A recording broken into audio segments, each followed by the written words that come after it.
जय हिंद दोस्तों, स्वागत है आज का दोस्तों lecture number 11 of Indian constitution. दोस्तों आज हम बात करने वाले नागरिकता के ऊपर। अगर दोस्तों आप जो है वीडियो को काट करने वाले हो तो ये जो है बहुत बड़ी आपकी गलती होगी, क्योंकि जो है बहुत से लोग सोचते हैं कि पीपीटी जो है यहाँ पे कुछ अट्रैक्शन नहीं है, ठीक है, मिलियंस ऑफ व्यूज़ नहीं आते हैं तो फिर जो है कैसा लगेगा कैसा नहीं लगेगा। मैं दोस्तों आपको गारंटी देता हूँ, इस बात का चैलेंज देता हूँ, आप हमारा एक वीडियो देख लो इंडियन पॉलिटी का और आप दूसरा वीडियो तीसरा वीडियो सब देखोगे।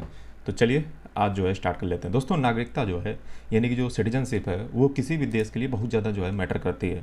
किसी भी देश के जो नागरिक वहाँ पे होते हैं, जो सिटीजन्स होते हैं, ठीक है, उनके लिए बहुत ज़्यादा मैटर। जैसे हम मान लीजिए आज जो है हम अक्सर जो है दुनिया की जाति पाति धर्म ऊंच नीच गरीबी अमीरी और दुनिया की चीज़ों के लिए लड़ते रहते हैं। कभी आपने सोचा है कि जब आप देश से बाहर जाते हो, विदेश जाते हो, अमेरिका जाते हो, यूके जाते हो या रसिया जाते हो या कोई भी कंट्री जाते हो, ठीक है, तो आपकी जो है का आपको वहाँ पे ये पूछा जाता है कि आप हिंदू हो या मुस्लिम हो। इस्लामिक कंट्री को साइड कर दो, आपका बस एक ही नाम काम आता है, वो है दोस्तों भारतीय। यानी कि आपकी भारतीयता, आपकी जो इंडियन जो यानी कि आप इंडियन हो, बस यही जो है जाने जाते हो। अगर आप इंडियन हो तो आपकी इज्जत है, अगर आप जो है पाकिस्तानी हो तो फिर जो है उनकी इज्जत कैसी है ये जो है आप भली भांति जानते हो। मैं यहाँ पे किसी भी देश को क्रिटिसाइज नहीं कर रहा हूँ, बस उनके जो कर्म है वो ही जो है उनको कर देते हैं। इनमें उनका नागरिकों का जो है कोई मतलब उतना नहीं योगदान मान सकते हैं, ठीक है। सभी को एक ही सूझ में जो हम जज नहीं कर रहे हैं, ये बात आप याद रखिएगा। तो मैं दोस्तों सिटीजनशिप भारत में अगर हम बात करें, सबसे पहले तो हम ये समझेंगे कि सिटीजनशिप होती क्या है। वैसे मैं आपको बता दूं कि मैं PSIR ऑप्शनल भी मेरा है, तो मैं अगर नागरिकता पे बोलने पे आ जाऊं तो मैं कम से कम नहीं तो 3-4 घंटे तो सिटीजनशिप पे बोल जाऊंगा, इतना मुझे पता है। लेकिन यहाँ पे चूँकि ये इंडियन पॉलिटी है और आप जो है पॉलिटी पढ़ रहे हो, इसीलिए जो है ये मैं आपको डिटेल में नहीं बताऊंगा, क्योंकि वो PSIR ऑप्शनल के लिए है। चलिए, लेकिन फिर भी जो है सिटीजनशिप को जानना तो ज़रूरी है ही। तो सिटीजनशिप ये दोस्तों मैं आपको बता दूं तो ये फुल एंड इक्वल मेंबरशिप है किसी भी पॉलिटिकल कम्युनिटी की। फुल का मतलब पूर्ण रूप से, पूर्ण रूप से मतलब पूर्ण रूप से का मतलब हुआ कि आपके कुछ राइट्स होंगे, कुछ ड्यूटी होंगी और कुछ जो है आपको पार्टिसिपेशन भी करना पड़ेगा। जैसे आपको कुछ अधिकार मिलेंगे, कुछ जो है आपको ड्यूटी भी परफॉर्म करनी पड़ेंगी। तो जैसे आपके फंडामेंटल राइट्स आपके जो है दिए गए हैं, ऐसे आपको ड्यूटी भी जो है परफॉर्म करनी पड़ती है आर्टिकल 51A में। फिर आपको जो है कुछ सिविक ड्यूटी भी होती हैं, जैसे आपको जो है इलेक्शन में पार्टिसिपेट करना है, आपको जो है टैक्स को पे करना है। तो ये आपकी जो है सिटीजनशिप जो होती है वो एक पॉलिटिकल कम्युनिटी का जो है हिस्सा आपको बनाती है। यानी कि ये जो है आपको फुल तो देती ही है मेंबरशिप, आपको साथ ही में जो है इक्वल मेंबरशिप भी देती है। इक्वल का मतलब ये वजह करके कि ऐसा नहीं कि कोई सिटीजन को जो है ज़्यादा जो है हम प्रेफर करें और किसी को जो है कम प्रेफर करें, तो इक्वल इक्वल, ठीक है। ये दोस्तों जो कॉन्सेप्ट है सिटीजनशिप का, ये नेशनैलिटी से अलग कॉन्सेप्ट है। सिटीजनशिप का मतलब होता है लीगल राइट, ठीक है, पॉलिटिकल पार्टिसिपेशन जो है जिसमें आपका होता है, यानी कि आप राजनीतिक रूप से जो है जो एक स्टेट है। अब जब मैं यहाँ पे स्टेट कह रहा हूँ तो आप थोड़ा सा दिमाग में रखिएगा, स्टेट दरअसल इंडिया भी आप मान सकते हो, पॉलिटिकल साइंस में इंडिया या दुनिया के सारे स्टेट को स्टेट ही। अब स्टेट की डिफिनेशन मैं आपको पढ़ाऊँगा आर्टिकल 12 में, तब आप देखिएगा स्टेट क्या होता है। फिलहाल आप इतना समझ लीजिए कि सिटीजनशिप जो होती है वो दोस्तों जो है लीगल राइट आपको देती है, यानी कि आप जो है लीगली रूप से जो है पॉलिटिकल पार्टिसिपेशन कर सकते हो। जबकि जो नेशनैलिटी होती है यानी कि जो राष्ट्रीयता होती है, ये दोस्तों एक प्रकार का साइकोलॉजिकल कॉन्सेप्ट है, ठीक है। ये साइकोलॉजिकल कॉन्सेप्ट है जो है डिनोट करता है कि आप जो है किसी नेशन स्टेट से बिलोंग करते हो, ठीक है, कि आप फला चीज़ों से जो है आते हो और एक शेयर्ड वैल्यू जो है इसमें होती हैं। मतलब जो है ये किसी जोग्राफिकल एथनिसिटी या इन बेसिस पे जो है एक नेशन बनता है जा करके। यानी कि नेशन में क्या होता है, तो नेशन में जो है शेयर्ड वैल्यूज होती हैं। क्या होती हैं? शेयर्ड वैल्यूज, ठीक है। तो अब मैं बात करता हूँ दोस्तों सिटीजनशिप का राइट्स के बारे में।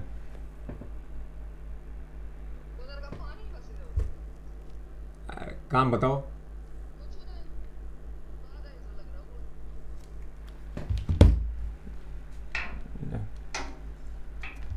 तो जो क्या बोल रहा था मैं, जो नेशनलिटी होती है वो दोस्तों एक साइकोलॉजिकल कॉन्सेप्ट है। तो साइकोलॉजिकल कॉन्सेप्ट का मतलब कि नेशनलिटी जो है यानी कि जो नेशन होता है वो एक शेयर्ड वैल्यू से बनता है। मतलब एक इंडिया की एक ज्योग्राफी है, ज्योग्राफी में जो है सब लोगों ने एक जो है एक प्रकार की वैल्यू को जो है साझा कर रखा है। वो चाहे एथनिसिटी पे हो सकता है, वो चाहे कास्ट पे हो सकता है, वो चाहे जेंडर पे हो सकता है, वो चाहे रिलीजन पे हो सकता है, वो किसी भी बेस पे जो है साझा जो वैल्यू है, मतलब सब लोग जो है मिल बांट कर जो है रहते हैं। तो ये नेशन का कॉन्सेप्ट होता है, ठीक है।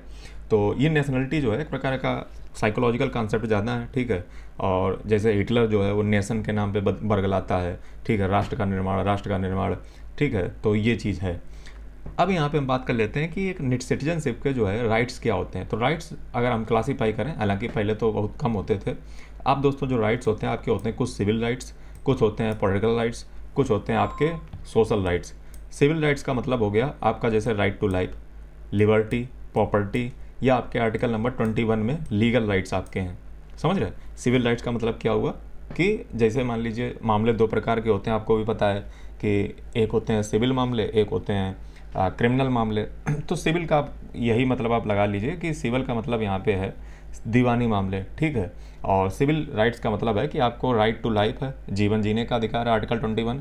राइट टू लिबर्टी है, यानी कि जो है आपको स्वतंत्रता है, आर्टिकल 19। राइट टू प्रॉपर्टी, हालांकि ये आपका आर्टिकल जो है वो हट चुका है कॉन्स्टिट्यूशन से, पहले फंडामेंटल राइट हुआ करता था, अभी एक लीगल राइट जो है बनाया जा चुका है। पॉलिटिकल राइट्स की अगर हम दोस्तों बात करें तो राइट्स जो है सिटीजनशिप में 3 प्रकार के मैंने आपको बताया।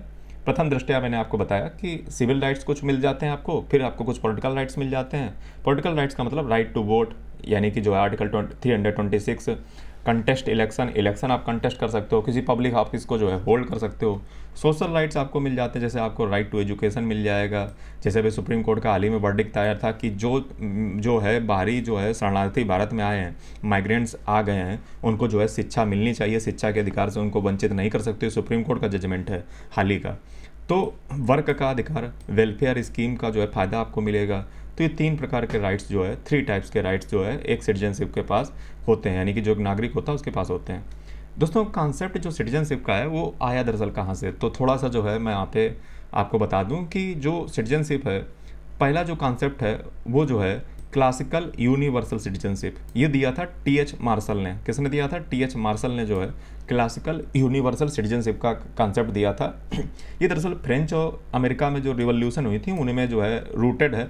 और ये दोस्तों जो कॉन्सेप्ट है ये इक्वलिटी जो है, यानी कि जो किसी प्रकार की ग्रुप के बीच में जो है भेदभाव नहीं होना चाहिए, और ये सभी में जो है सिविल, पॉलिटिकल और सोशल राइट जो है इंश्योर करने की बात करता है, ठीक है। तो ये जो है जैसा कि आपको पता है कि फ्रेंच की रिवॉल्यूशन का नारा क्या था, स्लोगन क्या था, लिबर्टी, इक्वालिटी, फ्रेटर्निटी, उसी से इंस्पायर्ड है टी.एच. मार्शल।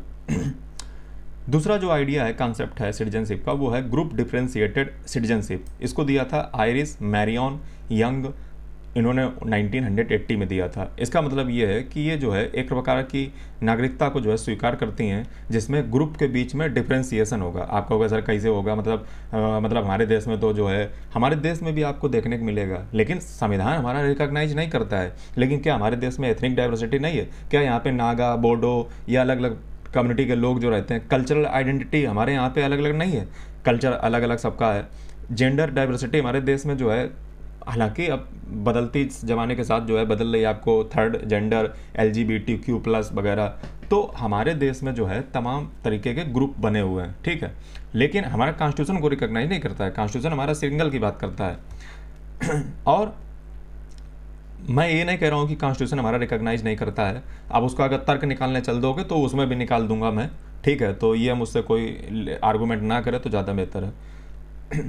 ये दोस्तों जो कॉन्सेप्ट है ना, ये मल्टी कल्चरलिज्म को प्रमोट करता है और अफर्मेटिव एक्शन को प्रमोट करता है। अब मल्टी कल्चरलिज्म का कॉन्सेप्ट दोस्तों ये कहता है कि सब लोग जो है अलग अलग डिफरेंट के हो भी, मतलब अलग अलग डिफरेंट ग्रुप के हो, ठीक है, लेकिन जो है फिर भी जो है हम माइनॉरिटी के जो राइट्स हैं, ठीक है, जो कल्चरल, एथनिक, जेंडर डाइवर्सिटी में जो माइनॉरिटी है उनके अधिकारों की रक्षा करें और उनके उत्थान के लिए, उनके जो है अपलिफ्टमेंट के लिए कुछ अच्छे प्रयास करें, ठीक है। तो मल्टी कल्चरिज्म का मतलब है जो माइनॉरिटी पर ज़्यादा ध्यान देता हो, ठीक है। और ये चीज़ है, तो ये ग्रुप डिफरेंशिएट करती है सिटीजनशिप। ये आयरिस मैरियन यंग ने दिया था। भारत के सापेक्ष में अगर आप देखोगे कंटेक्स्ट में, तो आप रिजर्वेशन देख सकते हो कि SC ST OBC के उसमें किया जाता है, ठीक है। माइनॉरिटी के राइट्स भी हमारे कॉन्स्टिट्यूशन में जो है आपको देखने को मिलते हैं। लिंग्विस्टिक जो है प्लुरलिज्म भी जो है देखने को मिलता है, भाषा का जो है हमारे देश में लैंग्वेज का काफ़ी डायनेमिक है, ठीक है। तो ये चीज़ है कि हमारा जो संविधान है, कॉन्स्टिट्यूशन है, वो सिर्फ एक ही नागरिकता को जोर देता है, वो है इंडियन। बाकी जो है किसी प्रकार की नागरिकता नहीं, लेकिन हाँ उनसे रिलेटेड चूँकि जब हम बातें करते हैं, ठीक है। जैसे SC ST OBC के लिए जो है कुछ स्पेशल कर दिया, या मान लो जो कमीशन बना दी, या फिर जो कुछ माइनॉरिटी के राइट्स दे दिया कुछ, मान लीजिए तो लोग इस प्रकार का आर्गूमेंट कर देते हैं कॉन्स्टिट्यूशन में दिया गया है तो कॉन्स्टिट्यूशन रिकॉग्नाइज करता है, लेकिन वो ये भूल जाते हैं कि हम एक बड़े, हालांकि आज हटाओ अब मुद्दे को, क्योंकि जो है अब मैं ऑप्शनल में चला जाऊंगा, तो कॉन्स्टिट्यूशनल प्रोविजन देख लीजिए। तो देखिए हमारे कॉन्स्टिट्यूशन में लिखा हुआ है ये फंडामेंटल राइट जो है सिर्फ सिटीजन को मिले हुए हैं, यानी कि देश का एक नागरिक ही इन्हें क्लेम कर सकता है। और ये जो है ठीक है जैसे मैं आपको बता दूं तो नागरिकों को हमारे देश में मिले हुए हैं article 15, article 16, article 18 class 2, article 19, article 29, article 30। ये हमारे देश के जो है सिटीजन्स के लिए एक्सक्लूसिव रूप से जो है आर्टिकल्स हैं, ठीक है। आर्टिकल 15 जहाँ पे जो है religion, race, caste, place of birth के नाम पे जो आप डिस्क्रिमिनेशन, भेदभाव नहीं करोगे। आर्टिकल 16 आप जो है पब्लिक एम्प्लॉयमेंट में जो है सबको अपॉर्चुनिटी मिलेगी। आर्टिकल 18 क्लास 2 दोस्तों कहता है कि हर प्रकार के जो है फॉरेन टाइटल्स को जो है आप नहीं अपनाओगे जब तक प्रेसिडेंट की स्वीकृति हो ना जाए।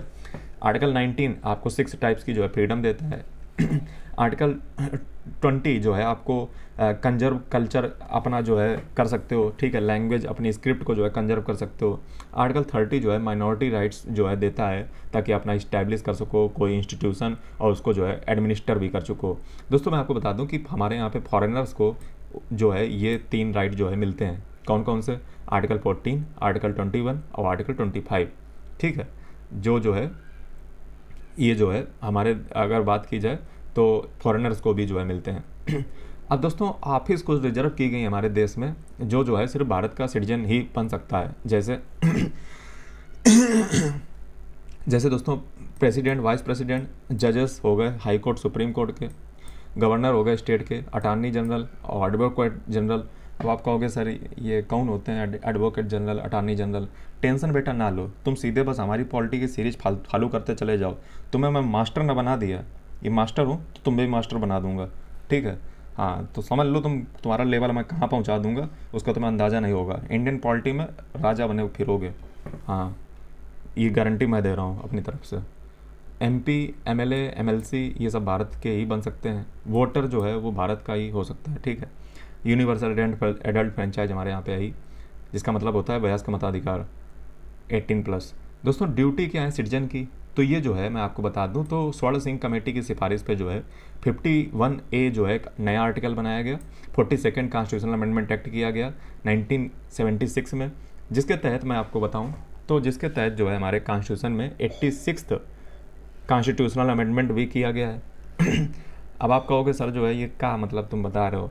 सिंपल समझ लो कि 42nd कॉन्स्टिट्यूशनल अमेंडमेंट एक्ट के द्वारा 1976 के द्वारा हमारे कॉन्स्टिट्यूशन में फंडामेंटल ड्यूटी स्वर्ण सिंह कमेटी की सिफारिश पे इंदिरा गांधी की सरकार में डाली गई।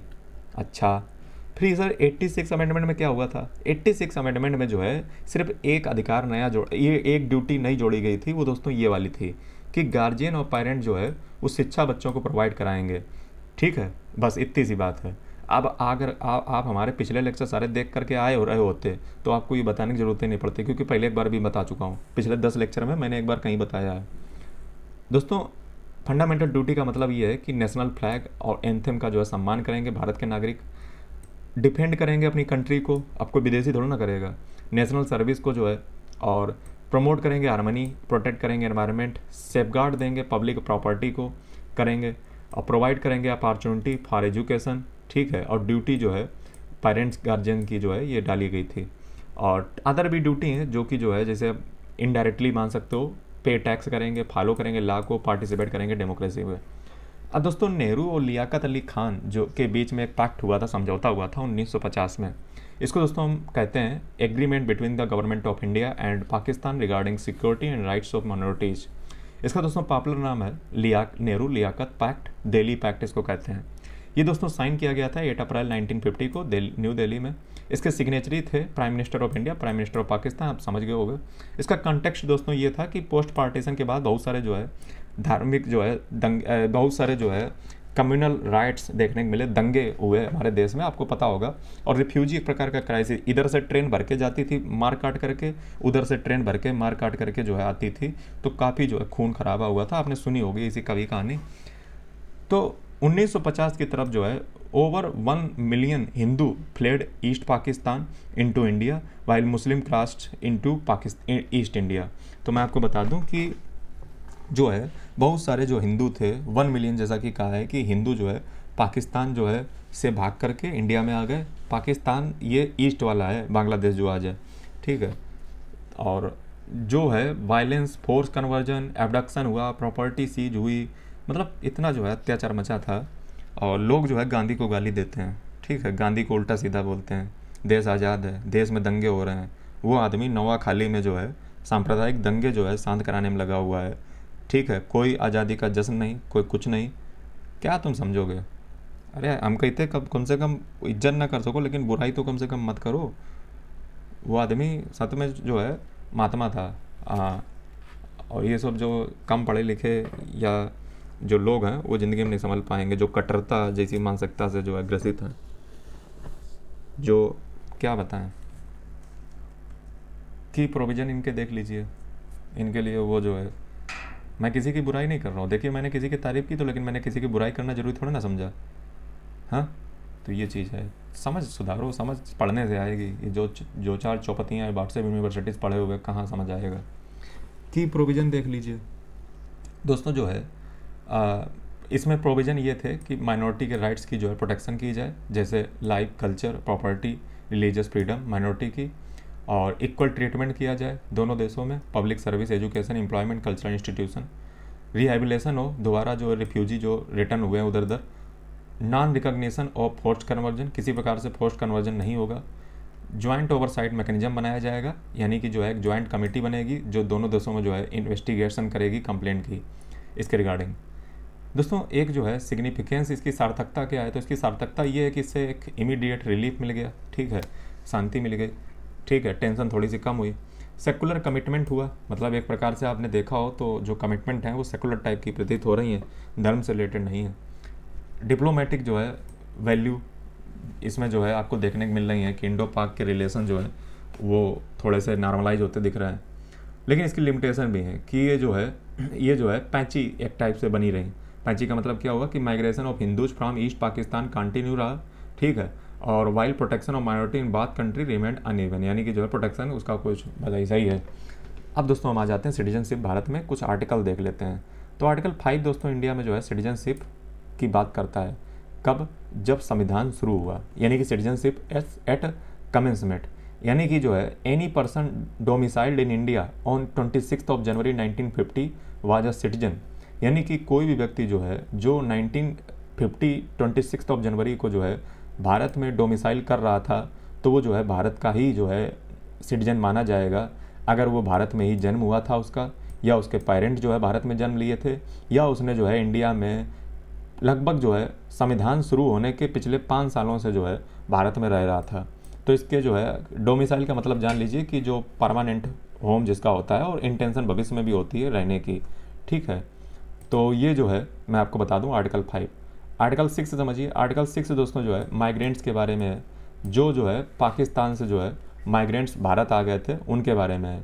तो पार्टीशन जो हुआ, ठीक है, तो बिफोर 19 जुलाई 1948, यानी कि जो 19 जुलाई 1948 से पहले जो भारत आ गए थे, ठीक है, तो उनको जो है ऑटोमेटिकली जो है सिटीजन मान लिया जाएगा, अगर उनके जो है या तो वो स्वयं या जो है उनके पेरेंट्स या उनके ग्रैंड पेरेंट जो है भारत में जन्म हुए हों। यानी कि जो 19 जुलाई 1948 से पहले पाकिस्तान से इंडिया आ गया तो वो जो है नागरिक कैसे मान लिया जाएगा, वो जो है ऑटोमेटिकली नागरिक मान लिया जाएगा, सिटीजन मान लिया जाएगा, अगर वो स्वयं या उसके पेरेंट या उसके ग्रैंड पेरेंट भारत में जन्मे हों। जो 19 जुलाई 1948 के बाद आया उसको जो है सिटीजनशिप जो है रजिस्ट्रेशन पर मिलेगी भारत में, लेकिन शर्त ये है कि 6 मंथ जो है लगभग रेजिडेंस हो चुका हो, ठीक है। तो ये जो है आर्टिकल 6 हो गया। आर्टिकल 7 समझ लीजिए। आर्टिकल 7 जो है सर्टन माइग्रेंट्स जो है जो पाकिस्तान के बारे में है, ठीक है, जो माइग्रेट कर गए थे पाकिस्तान 1 मार्च 1947 के बाद। तो 1 मार्च 1947 के बाद जो पाकिस्तान माइग्रेट कर गए थे, एक सेकेंड, हाँ, 1 मार्च 1947 के बाद जो है जो माइग्रेंट पाकिस्तान में कर गए थे, ठीक है, और इसमें जो है इंडियन सिटीजन की बात नहीं हो रही है, ठीक है।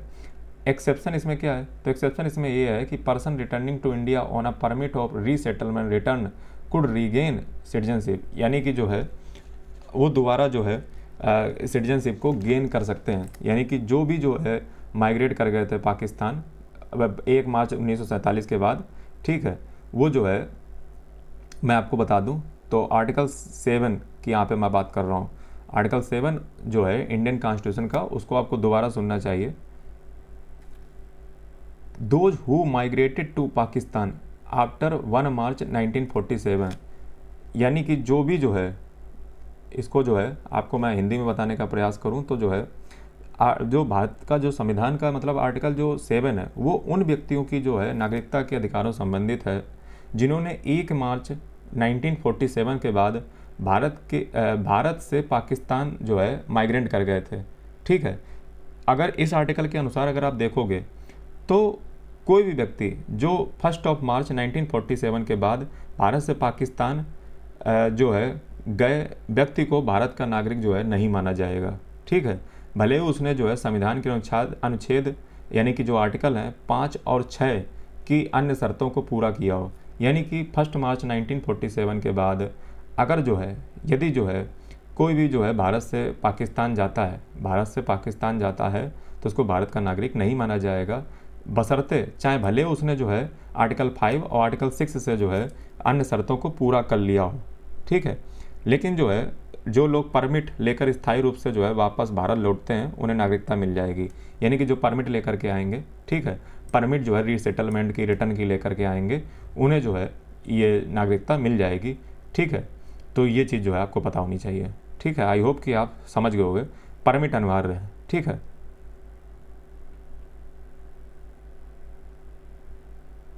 परमिट लेकर आइए, ठीक है। आपके आर्टिकल 5 और आर्टिकल 6 की कंडीशन से फ़र्क नहीं पड़ता है आर्टिकल 7 पे।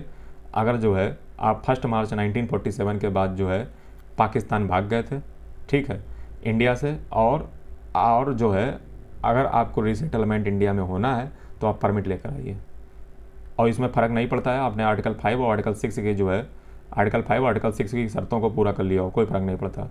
आर्टिकल 8 पे ज़रा देखिए। आर्टिकल 8 जो है वो इंडियंस अब्रॉड के बारे में, PIO के बारे में है।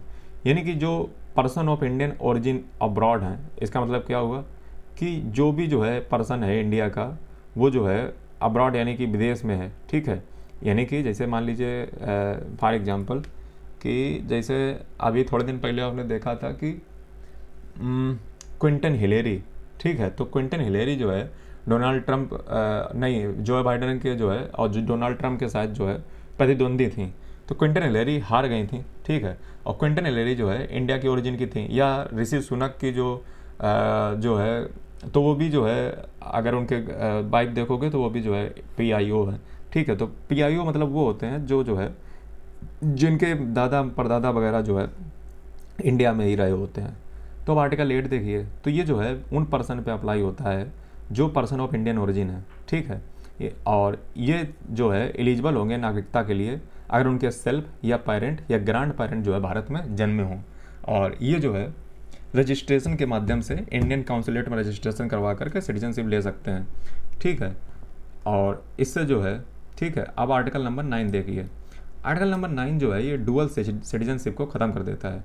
यानी कि कोई भी जो है सिटीजनशिप, अगर आप फॉरेन सिटीजनशिप ले लोगे तो आपकी इंडिया की सिटीजनशिप चली जाएगी, ठीक है। और ये जो है सिंगल सिटीजनशिप का कॉन्सेप्ट आपको देखने को मिलता है। अमेरिका में ऐसा नहीं है, वहाँ पे एक स्टेट की भी होती है, देश की भी होती है। लेकिन आज जो है भारत सरकार इस पर विचार कर रही है ताकि जो ये ओवरसीज मतलब जो विदेश में लोग जा रहे हैं, ठीक है, तो उनको कुछ ऐसा दे दिया जाए। हालांकि उसका प्रयास भी है, अभी आगे लेक्चर में बताऊँगा। उनको कुछ विशेष अधिकार दिए जाते हैं लेकिन पॉलिटिकल राइट नहीं दिए जाते हैं। आर्टिकल 10 देखिए। आर्टिकल 10 दोस्तों कहता है कि persons recognised as citizen under article 5 to 9, यानी कि 5 से 9 के अंदर जो सिटीजन हैं, ठीक है, जो रिकॉग्नाइज किए गए हैं, तो वो पार्लियामेंट के द्वारा जो है मतलब अगर बात किया जाए तो उन्हीं से जो है कंट्रोल किए जाएंगे, पार्लियामेंट के द्वारा ही, समझ रहे। यानी कि हमारे देश में अगर हम बात करे जाएँ तो पार्लियामेंट के पास काफ़ी ताकत जो है हमारे कॉन्स्टिट्यूशन में जो है दे रखी है। मतलब कितने बड़ी बात है कि आर्टिकल 10 जो है ये इंश्योर करता है कंटिन्यूएशन आपकी सिटीजनशिप का। सिटीजनशिप राइट्स को, ठीक है। एनी पर्सन हु यानी कि वो is deemed to be a citizen of India under previous provision shall remain a citizen subject to law made by parliament, यानी कि वो जो है पार्लियामेंट के द्वारा बनाए गए कानूनों से जो है चलता रहेगा, कंटिन्यू करता रहेगा। तो ये लीगल कंटिन्यूटी आपको देखने को मिल रही है। आर्टिकल 11 दोस्तों कहता है, यानी कि पार्लियामेंट के कानून से ही आप होगे कंटिन्यू आपकी सिटीजनशिप। आर्टिकल 11 दोस्तों कहता है कि पार्लियामेंट्री पावर दी गई है पार्लियामेंट को कि वो जो है लेजिस्लेट कर सकता है, कानून बना सकता है कि आप एक्विजिशन सिटीजनशिप का कैसे करोगे, टर्मिनेशन आपकी सिटीजनशिप कैसे होगी, रेगुलेशन आपके सिटीजनशिप का कैसे होगा। तो इसके लिए पार्लियामेंट के पास ताकत है, ठीक है। जिसके लिए जैसे मैं आपको बता दूं तो बेस जो इसका है वो है सिटीजनशिप एक्ट 1955 का, ठीक है। तो इससे ही आपका सिटीजनशिप मिलती बिछुड़ती है, ठीक है। तो इससे आपको क्या समझ आया कि सिटीजनशिप एक प्रकार का स्टैचुरी कॉन्सेप्ट है। स्टैचुरी का मतलब होता है जो लॉ से बनता है, ठीक है। हाँ, स्टैचुरी कॉन्सेप्ट है, ये कोई फंडामेंटल राइट नहीं है, ठीक है। और ये जो है बदलता रहता है। रेगुलेट आपकी कॉन्सेप्ट मैंने किसको बताया, पार्लियामेंट के पास है। अब दोस्तों थोड़ा सा देख लेते हैं कि सिटीजनशिप इंडिया में जो है संविधान के बनने के बाद जो है सबसे पहली बार जो सिटीजनशिप को रेगुलेट करने के लिए एक्ट आया वो था सिटीजनशिप अमेंडमेंट एक्ट 1955, ठीक है। और इसमें दोस्तों मैं आपको बता दूं तो एक्विजिशन सिटीजनशिप के लिए जो है कुछ तथ्य बताए गए हैं, कुछ फैक्ट बताए गए हैं जिससे आप सिटीजनशिप को गेन कर सकते हो। पहला, बाई बर्थ आपको सिटीजनशिप मिल जाएगी, ठीक है। यानी कि सिटीजनशिप जो है हर व्यक्ति यानी कि कोई भी पर्सन जो है 1 जुलाई 1987 के पहले जो इंडिया में बॉर्न हुआ है, ठीक है, उसको जो है अगर उसकी पेरेंट्स की जो है नेशनलिटी से इररिस्पेक्टिव, ठीक है, तो उसको जो है सिटीजन माना जाएगा, ठीक है। कोई भी पर्सन वो जो है अगर इंडिया में 1 जुलाई 1987 के पहले जो है बॉर्न हुआ है तो वो जो है इंडिया में सिटीजन माना जाएगा। पेरेंट्स की जो है नेशनलिटी इसमें मैटर नहीं करती। 1 जुलाई 1987 से 3 दिसंबर 2004 के बीच में जो है कोई नागरिक, कोई सिटीजन जो है बाई बर्थ तभी ले सकता है जब उसके पेरेंट जो है कोई भी पेरेंट जो है इंडियन हो। 3 दिसंबर 2004 के बाद सिटीजनशिप आपको तभी मिलेगी जब आपके दोनों पेरेंट जो है सिटीजन हो, ठीक है। और अदर जो मान लो एक पेरेंट मान लो सिटीजन है, दूसरा वाला इलीगल माइग्रेंट है तो आपको नहीं मिलेगी, ये भी याद रखिएगा।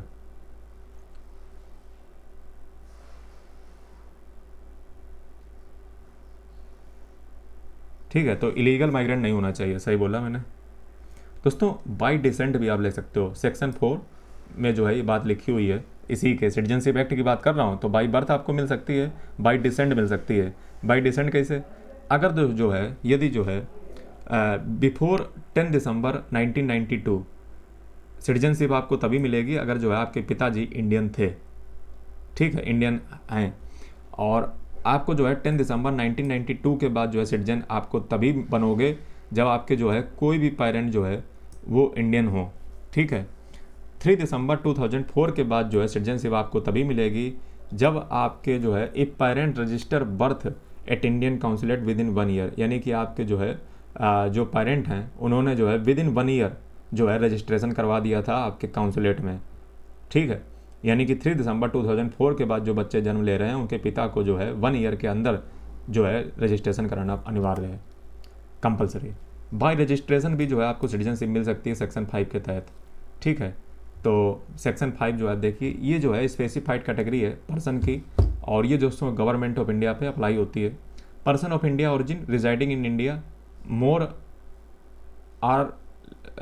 आर इक्वल देन 7 ईयर, यानी कि जो है पर्सन ऑफ इंडियन ओरिजिन है, भारत में रह रहे हैं 7 या 7 से अधिक सालों से। Person of Indian origin residing abroad, registration से इनको मिल जाएगी। Person married to Indian citizen, यानी कि किसी पर्सन ने जो है इंडियन सिटीजन से मैरिज कर लिया है और 7 सालों या उससे ज़्यादा से रह भी रहा है। Minor children of Indian citizen, यानी कि कोई इंडियन चिल्ड्रेन का माइनर सिटीजन बाय रजिस्ट्रेशन ले सकता है। Person of full age capacity whose parents are Indian citizen, यानी कि जो है पर्सन को ऐसा है जो फुल एज कैपेसिटी उसकी है लेकिन उसके पेरेंट जो है वो इंडियन सिटीजन थे, और वो पर्सन जो है फुल एज का मतलब ये है कि 18 ईयर हो चुका है तो वो अपना डिसाइड कर सकता है उसे नागरिकता कहाँ की लेनी है, तो बाई रजिस्ट्रेशन हो जाएगा। Bye naturalisation. आपको दोस्तों मैं आपको यही पे स्पेशल बात बता दूं कि अमेरिका का राष्ट्रपति अमेरिका का ये होना चाहिए। भारत में नेचुरलाइजेशन से भी प्रेसिडेंट बन सकते हो, डिफरेंस याद रखना। बताया था अमेरिका का जब कॉन्स्टिट्यूशन पढ़ाया था। नेचुरलाइजेशन यानी कि मान लीजिए जो है foreigners not an illegal migrant. देखिए इलीगल माइग्रेंट पे बहुत ध्यान दिया गया है, इलीगल माइग्रेंट नहीं होना चाहिए, नफरत है उससे। फॉरेनर में अप्लाई यानी कि फॉरेनर अप्लाई कर सकता है, यानी कि उसका 12 ईयर का जो है रेजिडेंस हो, जिसमें 11 ईयर जो है आप एग्रीगेट तरीके से रहे हो और लास्ट 12 मंथ आप कंटिन्यूसली रहे हो। एडिक्वेट नॉलेज आपको इंडियन लैंग्वेज की होनी चाहिए, 8th जो शेड्यूल है। इंटेंशन आपकी रिजाइड होनी चाहिए इंडिया में। गवर्नमेंट जो है सर्टिफिकेशन ऑफ नेचुरलाइजेशन आपको सिटीजनशिप के लिए दे देगी। और ये जो है जैसे CAA जो 2019 का था, उसने दोस्तों ये जो लिमिट थी ना उसको जो है 5 साल कर दिया था। किन के लिए? हिंदू के लिए, सिख के लिए, बुद्ध के लिए, जैन के लिए, पारसी के लिए, क्रिश्चियन के लिए, जो पाकिस्तान, बांग्लादेश, अफगानिस्तान से इंडिया में भाग करके आए थे, ताकि वहाँ पे जो रिलीजियस परसिक्यूशन हो रहा था उससे बचाने के लिए। तो ये जो है मैं आपको बता दूं 12 से कितनी हो गई थी 5, किसमें? CAA 2019 में, कानून में। ठीक है, अभी पढ़ाऊंगा, टेंशन ना लीजिए। बाई इनकॉर्पोरेशन ऑफ टेरिटरी, यानी कि किसी टेरिटरी मान लो भारत में आ गई तो सीधी बात सिटीजनशिप तो देनी पड़ेगी। तो जैसे गोवा हो गया, पुडुचेरी हो गया, सिक्किम हो गया। दोस्तों लॉस सिटीजनशिप कैसे होगी? चाहो तो आप स्वयं से छोड़ दो, रिनंसिएशन, सेक्शन 8। टर्मिनेशन, अगर मान लीजिए जो है आपने किसी दूसरे की जो है अपना ली तो आपकी टर्मिनेट हो जाएगी, क्योंकि इंडिया डबल सिटीजनशिप अप्लाई नहीं करता है। डिप्रीवेशन, अगर जो है आपने जो है आपकी सिटीजनशिप को डिप्राइव भी किया जा सकता है। ठीक है, किन ग्राउंड पे? मान लीजिए आपने जो है कुछ फ्रॉड किया एक्विजिशन में, डिसलॉयल्टी कॉन्स्टिट्यूशन के प्रति, अनलॉफुल ट्रेड कम्युनिकेशन, आपने जो है एनिमी मतलब जब शत्रु के साथ जो है मित्रता जैसा कुछ रखा हो, या आप जो है 2 या 2 से अधिक सालों तक जो है मतलब जब आपने रजिस्ट्रेशन करवाया था नेचुरलाइजेशन के जरिए, तो उसके अगले 5 सालों के अंदर अंदर आप जो है 2 या 2 से अधिक सालों के लिए जेल चले गए, चाहे मतलब अब्रॉड विदेश में। ठीक है, आपको जेल हो गई।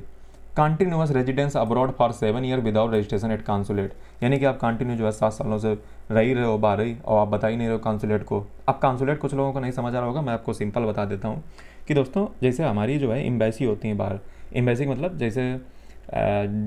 मतलब जैसे भारत के राजदूत हर देशों में रहते हैं, तो उनको दोस्तों एम्बेसी कहते हैं। काउंसुलेट उनके छोटे छोटे ब्रांच होते हैं। ठीक है, ऑफिसर्स टाइप का मान सकते हो, इनको काउंसुलेट छोटा कहते हैं। ठीक है, और हाई कमीशन बड़ी चीज़ होती है, काउंसुलेट दोस्तों छोटी चीज़ होती है। और अब आप कहोगे सर क्यों रखा जाता है? अरे वीज़ा वीज़ा देने के लिए। अब आप ये ना पूछ देना सर वीज़ा क्या होता है।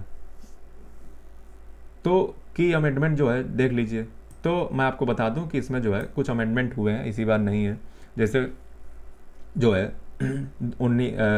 ये मैं आपको अभी आगे पढ़ाऊंगा। ठीक है, वो अभी क्योंकि आपको समझ भी नहीं आएगा। दोस्तों कॉन्सेप्ट जो है डुअल सिटीजनशिप का इंडिया में देख लीजिए। तो भारत में जो है डुअल सिटीजनशिप बिल्कुल अलाउ नहीं है आर्टिकल 9 के तहत। ये सिर्फ जो है अमेरिका में अलाउ है। ठीक है, सिर्फ अमेरिका में नहीं, मतलब और भी देश होंगे, मुझे पता नहीं है, अमेरिका उनमें से एक है। और इंडिया जो है सिर्फ ओवरसीज सिटीजनशिप ऑफ इंडिया देता है, जिसका मतलब ये होगा हम दरअसल जो है जो भारत के लोग होते हैं, मान लो बाहर की अगर कुछ ले लेता है, ठीक है, नागरिकता वगैरह ले लिया, तो उसको हम OCI कार्ड दे देते हैं। अब ये OCI कार्ड क्या है? ये दोस्तों एक क्वासी डुअल सिटीजनशिप जो है, मतलब एक प्रकार की मान सकते हो। क्वासी डुअल का मतलब पूरी सिटीजनशिप नहीं है, फुल एंड इक्वल सिटीजनशिप नहीं है। ठीक है, ये दोस्तों जो है ओवरसीज सिटीजनशिप ऑफ इंडिया जो है, मतलब इनको हम फुलिमा कहते हैं, ये OCI कार्ड इनको जारी कर दिए जाते हैं। अब भारत ऐसा क्यों कर रहा है? इसके पीछे कारण ये है कि भारत का डायस्पोरा बहुत बड़ा है, आपको पता होना चाहिए। 35 मिलियन का डायस्पोरा है इंडिया का। ठीक है, इतने लोग भारत के पूरे दुनिया में फैले हुए हैं, तो बड़ी बात है, मतलब छोटी मोटी बात थोड़ी ना है। तो इसीलिए इंडिया जो है OCI कार्ड देता है, लेकिन इसमें आपको पॉलिटिकल राइट नहीं दिए जाते हैं। आप देश में कभी आ सकते हो, जा सकते हो, और आप कई सारी चीज़ें कर सकते हो जिससे भारत की इकोनॉमी बूस्ट होगी, लेकिन आपको पॉलिटिकल राइट्स नहीं मिलेंगे।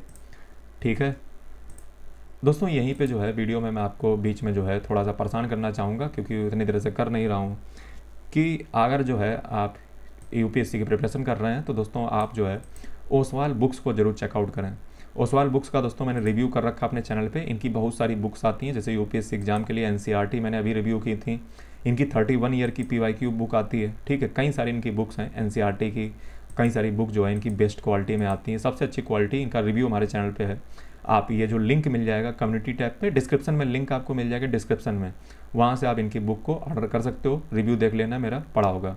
दूसरा चीज़ दोस्तों ये, अगर आप जो है PW फिजिक्स वाला से जो है पढ़ाई करना चाहते हो, अपनी IAS जर्नी को कंटिन्यू करना चाहते हो, तो आप जो है हमारा डिस्काउंट कूपन कोड 6393AEIE, एक बार डिस्क्रिप्शन भी चेक कर लेना, हो सकता है उस समय बदल गया हो, लगाना ना भूलें, इससे आपको इंस्टेंट डिस्काउंट मिलेगा। तो चलिए अपने लेक्चर पे वापस चलते हैं, और इसके लिए जो मतलब इतना मैं तो कम ही करता हूँ, ठीक है, ना के बराबर है, पढ़ाता ही हूँ ज़्यादातर, ये मेरी खासियत है। तो अब दोस्तों जो है मैं डुअल सिटीजनशिप पे चल रहा हूँ, ठीक। तो OCI आपको समझ आ गया, OCI कार्ड जो है दिए जाते हैं। और प्रिंसिपल जो है सिटीजनशिप का क्या है, ग्लोबल में प्रैक्टिस क्या चलती हैं सिटीजनशिप की। पहला तो चलता है राइट ऑफ सॉइल, यानी कि आप धरती पे जिस जन्म लिए हो तो आपको अधिकार तो बनता ही है, ठीक है, जिसको सन ऑफ सॉइल भी कहा जाता है सोशल साइंस में। राइट ऑफ ब्लड, जैसे मान लीजिए जो है आपके पूर्वज वगैरह जो है अगर उसी देश में जन्मे हैं तो आपको ब्लड का राइट तो होता ही है ना, कि मतलब अनसेस्ट्री टाइप का, मतलब पूर्वज हमारे यहीं के हैं तो रिलेशन मिलना चाहिए, तो ब्लड से भी जो है आपका अधिकार होता है। बाई मैरिज, ठीक है, कुछ लोग मैरिज से भी जो है सिटीजनशिप दे देते हैं, ठीक है। तो ज़रूरी, जैसे इंडिया में मैं बात करूँ तो इंडिया में राइट ऑफ ब्लड है, ठीक है, राइट ऑफ सॉइल नहीं है, ठीक है। ये जो है इंडिया में सिर्फ 1987 तक जो है फॉलो किया गया था राइट ऑफ सॉइल, लेकिन अब हमारे देश में ये रिस्ट्रिक्ट कर दिया गया है सिटीजनशिप एक्ट सेक्शन 3 के तहत। हमारे देश में राइट ऑफ ब्लड जो है वो भी है, ठीक है, मिक्स मॉडल है, बर्थ पे भी देते हैं, डिसेंट पे भी देते हैं, जैसे कि वे बता चुके हैं। बाई मैरिज भी जो है मिल जाती है, लेकिन हमारे देश में ऑटोमेटिक नहीं मिलती है, इसके लिए आपको रजिस्ट्रेशन कराना पड़ता है 7 साल रहने के बाद, ठीक है। और नेचुरलाइजेशन से भी जो है सिटीजनशिप का अधिकार बनता है, ठीक है, ये ग्लोबली मेथड है। और इंडिया दोस्तों, इंडिया में आपको 12 ईयर रेजिडेंस करना पड़ेगा, लेकिन 5 ईयर ये घटा दी गई है 2019 के CAA में, अभी मैंने जस्ट आपको बताया था। अब दोस्तों एक LM सिंघवी रिपोर्ट, एक LM सिंघवी कमेटी बनती है, ये इंस्टीट्यूशनल डायस्पोरा एंगेजमेंट पे है, ठीक है। ये सजेस्ट करती है डुअल ओवरसीज सिटीजनशिप जो है इंडियन ओरिजिन के जो लोग हैं उनको दी जाए, जो डेवलप्ड कंट्री में चले गए हैं, ठीक है। और इन्होंने प्रपोज किया प्रवासी भारतीय दिवस मनाने के लिए, क्यों, क्योंकि हमारा डायस्पोरा बहुत बड़ा है, इनको कुछ तो ऐसा दो ताकि ये जो है भारत की इकोनॉमी को बूस्ट करें। तो LM सिंघवी की रिपोर्ट आई, कमेटी बनी 2000 में, ठीक है। उसके बाद PIO कार्ड स्कीम जो है स्टार्ट हो गई, PIO कार्ड स्कीम 1919 में। इसकी एलिजिबिलिटी क्या थी कि कोई भी फॉरेन सिटीजन इंडिया का ओरिजिन का है उसको जो है अप टू 4 जनरेशन जो है, लेकिन यहाँ पे एक्सक्लूजन जो है पाकिस्तान बांग्लादेश का है, ठीक है, अप टू 4 जनरेशन जो है वो जो है मतलब। और बेनिफिट इसमें क्या मिलेंगे, बेनिफिट इसमें मिलेंगे 15 ईयर का आपको वीज़ा फ्री एंट्री मिलेगी, ठीक है। एक छूट मिलेगी आपको FRRO से, ठीक है। आप 180 दिनों से जो है ज़्यादा भारत में अगर हम बात करें तो नहीं रह सकते हो, ठीक है, उससे कम में रह सकते हो 180 दिन से। लिमिटेशन क्या है, आपको कोई पॉलिटिकल राइट नहीं मिलेंगे, आपको कोई गवर्नमेंट जॉब नहीं मिलेगी, आपको कोई एग्रीकल्चर लैंड ऑनरशिप नहीं कर सकते हो PIO कार्ड से। फिर उसके बाद दोस्तों 2005 में OCI कार्ड स्कीम आई, इसने जो है स्ट्रेंथ किया, ठीक है। और इसकी एलिजिबिलिटी क्या है, कोई भी पर्सन जो है एलिजिबल जो है इंडियन सिटीजनशिप का 26 जनवरी 1950 को जो है था, ठीक है, या उनके जो है चिल्ड्रन या ग्रैंड चिल्ड्रन, बात समझिए, कोई व्यक्ति जो 26 जनवरी 1950 को भारत का नागरिक होने को एलिजिबल था, या उसके चिल्ड्रन या उसके ग्रैंड चिल्ड्रन, ग्रैंड पेरेंट नहीं, ग्रैंड चिल्ड्रन या चिल्ड्रन। मान लो कोई ऐसा व्यक्ति है जो है पाकिस्तान भाग गया, उसके चिल्ड्रन इंडिया में वगैरह, मतलब ऐसा कुछ, तो चिल्ड्रन या ग्रैंड चिल्ड्रन। इसके बेनिफिट क्या मिलेंगे, लाइफ लॉन्ग आपको मल्टीपल एंट्री वीज़ा मिलेंगे OCI से, छूट मिलेगी आपको FRRO रजिस्ट्रेशन से, अभी ऊपर बता चुका हूँ, दोबारा नहीं बताऊँगा। प्योरिटी आपको मिलेगी NRI से, ठीक है, आपको इकोनॉमिक फाइनेंशियल एजुकेशन जो फील्ड में उसमें आपको प्योरिटी मिलेगी NRI के जैसे ही, जैसे NRI को दिया जाता है वैसे आपको भी। NRI क्या होते हैं, तो NRI मतलब नॉन रेजिडेंट ऑफ इंडिया, यानी कि जो है भारत में आप निवास नहीं करते हैं, ठीक है, वो जो है मतलब बाहर गए हैं, ठीक है, विदेश में काम करने के लिए। रिस्ट्रिक्शन दोस्तों OCI कार्ड पे क्या है, पॉलिटिकल राइट नहीं मिलते हैं, गवर्नमेंट जॉब नहीं मिलती है, एग्रीकल्चर प्लांटेशन और लैंड परचेज नहीं कर सकते हो। दोस्तों 2015 में ये दोनों कार्ड एक ही मिला दिए गए, PIO और OCI, और ये किया गया सिटीजनशिप अमेंडमेंट एक्ट 2015 के अनुसार। इसका रीज़न था कि बहुत सारे कन्फ्यूजन होते थे, डुप्लीकेट, जैसे आपने अभी पढ़ा होगा तो आप ही कन्फ्यूजन हो गया होगा, क्योंकि PIO और OCI में डुप्लीकेशन चल रहा था। तो 1 पर्सन 1 कार्ड 1 स्टेटस जो है ये इंट्रोड्यूस किया गया। दोस्तों रिनंसिएशन और कैंसिलेशन भी हो सकता है ओसीआई का सेक्शन 7D के अनुसार।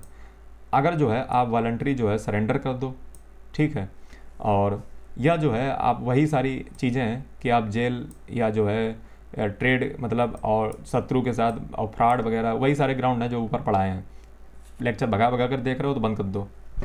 कंटेम्प्रेरी सिग्निफिकेंस देख लीजिए। तो ओसीआई जो है आज हमारे देश में डुअल सिटीजनशिप की पहचान नहीं है, पहले बात समझ लो। ये क्वासी स्टेटस है, क्वासी का मतलब होता है आधा स्टेटस है। ये इकोनॉमिक और कल्चरल राइट्स देता है लेकिन पॉलिटिकल राइट्स नहीं देता है। डायस्पोरा हमारे देश का जो है वो 35.4 मिलियन लोग ग्लोबली रहते हैं, ठीक है, तो ये बड़ी बात है, इसीलिए इनके लिए किया जाता है। दोस्तों प्रवासी भारतीय दिवस जो है ये 9 जनवरी 2003 से मनता हुआ आ रहा है। इसको पीएम अटल बिहारी वाजपेयी तत्कालीन ने जो है स्टार्ट किया था। इसमें रिकमेंडेशन दोस्तों जो है LM सिंघवी कमेटी की थी। और ये जो है इसका 9 जनवरी को ही क्यों, क्योंकि 9 जनवरी को महात्मा गांधी साउथ अफ्रीका से भारत लौटे थे। और ये दोस्तों 32 मिलियन लिखा हुआ है, 35 पॉइंट कुछ मिलियन लोग इंडिया का डायस्पोरा है, यहाँ पे गलत लिख गया है, ठीक है, इसको सुधार लेंगे। और ये पीपीटी आपको मैं मोस्ट इंपॉर्टेंट बता दूं कि हमारा एक व्हाट्सएप ग्रुप है, वहाँ पे आपको मिल जाएगी, वहाँ से आप डाउनलोड कर सकते हो इस पीपीटी को, व्हाट्सएप ग्रुप पे मिल जाएगी। डिस्क्रिप्शन में आपको लिंक मिल जाएंगे। PW से अगर आप पढ़ाई करना चाहते हो PW का भी मिल जाएगा, और साथ ही में ओसवाल बुक्स का भी, सबका लिंक डिस्क्रिप्शन में मिलेगा। चेक आउट जरूर कर लें। टाइटल पे जब आप वीडियो क्लिक करते हो तो डिस्क्रिप्शन नीचे खुल जाती है, वहाँ पे आपको लिंक मिल जाएंगे। दोस्तों फीचर क्या है, तो प्रवासी भारतीय दिवस जो है ये ऑर्गेनाइज किया जाता है मिनिस्ट्री ऑफ एक्सटर्नल अफेयर के द्वारा, और ये जो है एनुअल पहले होता था लेकिन अब 2 सालों में एक बार होता है, ठीक है। और पीएम मोदी जो है इनको भारत का ब्रांड एम्बेसडर बताते हैं कि ये जो है भारत के ब्रांड एम्बेसडर है, भारत की पहचान है भारत, ठीक है। तो बढ़ चढ़ करके जो इस समय हिस्सा लिया जाता है। प्रवासी भारतीय सम्मान अवार्ड भी रखा जाता है जो कि 2003 में प्रेसिडेंट ऑफ इंडिया ने जो है दिया था, ठीक है। और प्रवासी भारतीय सम्मान अवार्ड, ठीक है, ये जो है उन लोगों को दिया जाता है जो ओवरसीज सिटीजन है और उन्होंने एजुकेशन, साइंस, आर्ट, कल्चर में जो है business, entrepreneurship, philanthropy, humanitarian service, public service या ग्लोबल इंडिया की जो इमेज है उसको चमकाया है, तो उनको जो है दिया जाता है। अब दोस्तों कुछ टर्म्स जो है आपको पता होने चाहिए, जो डिस्प्लेसमेंट कर देते हैं लोग, उधर से इधर जाते हैं, तो वो रिलेटेड आपको टर्म पता होने चाहिए। क्या? पहला रिफ्यूजी। रिफ्यूजी का मतलब होता है, डेफिनीशन इसकी है कि जो 1951 UN रिफ्यूजी कन्वेंशन से इसकी डेफिनीशन को जो है लिया जाता है, ठीक है। रिफ्यूजी दोस्तों वो पर्सन होता है जो well founded fear of persecution रहता है, यानी कि जो है उसके ऊपर डर है का माहौल है कि रेस के आधार पर, रिलीजन के आधार पर, नेशनलिटी के आधार पर, पॉलिटिकल ओपिनियन के आधार पर या मेंबरशिप या सोशल ग्रुप के आधार पर जो है उसका परसिक्यूशन किसी भी समय किया जा सकता है, वो रिफ्यूजी है। It outside their country or nationality, यानी कि जो है उसको नेशनलिटी की जो कंट्री की होती है उससे उसको बाहर कर दिया जाता है। ये अनविलिंग होता है प्रोटेक्शन जो है उस कंट्री की, यानी कि वो कंट्री उसको प्रोटेक्शन नहीं देती है, ठीक है। तो